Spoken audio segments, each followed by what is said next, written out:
I was wondering because I know that you've had this like story like forever basically.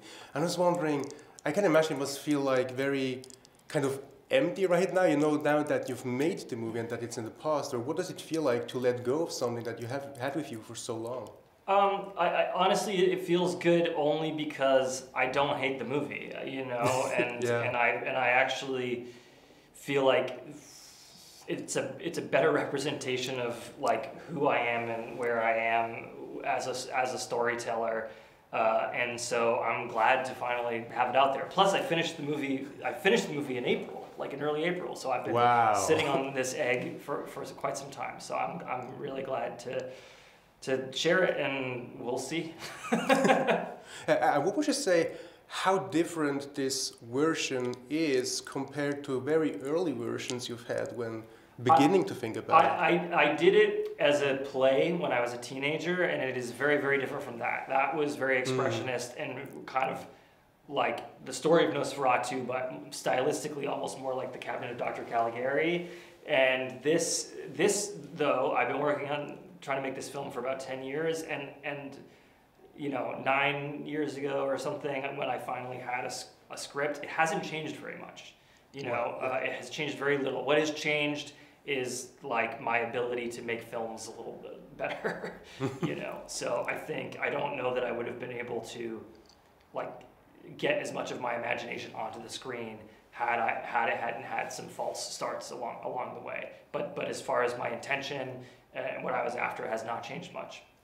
And what would you say how much it helped to have made, you know, Lighthouse before, Northman before? Tremendously, particularly the Northman. You know, the Northman was just like the most fantastic opportunity, both to make a film at that scale and you know, and try my hand at a different kind of storytelling, but also to like have the experience be working with these like heads of department and with certain equipment, and it was just after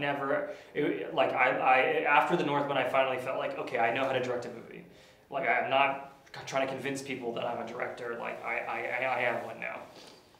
What would you say was like the main challenge to kind of deliver what people expect Nosferatu to be, and also what people don't expect Nosferatu to be, because this is obviously your version of it?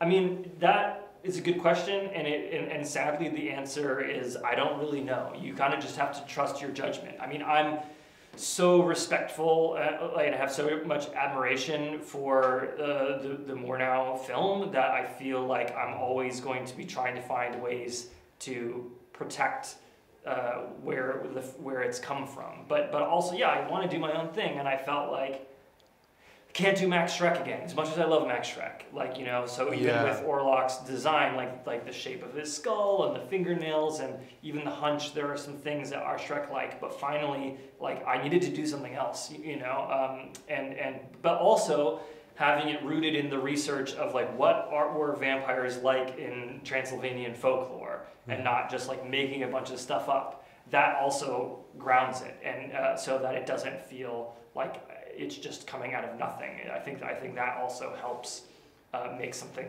cohesive. And you know what I feel like what's very rare in horror is that the side characters are actually as interesting as the leading characters, which is something, as I just said, very rare. And I feel like people get to see like a lot of Nosferatu, but also a lot of all the other characters, and even it's Ellen's story. But I feel like everyone's on a journey. Every single person represents something. I was wondering for you, how did you balance that out? Because it's really a deep dive. Thank you, and I appreciate that. I mean, I think part of, you know, one of the things that's helpful about doing a story that's been told many times is you get to see what doesn't work.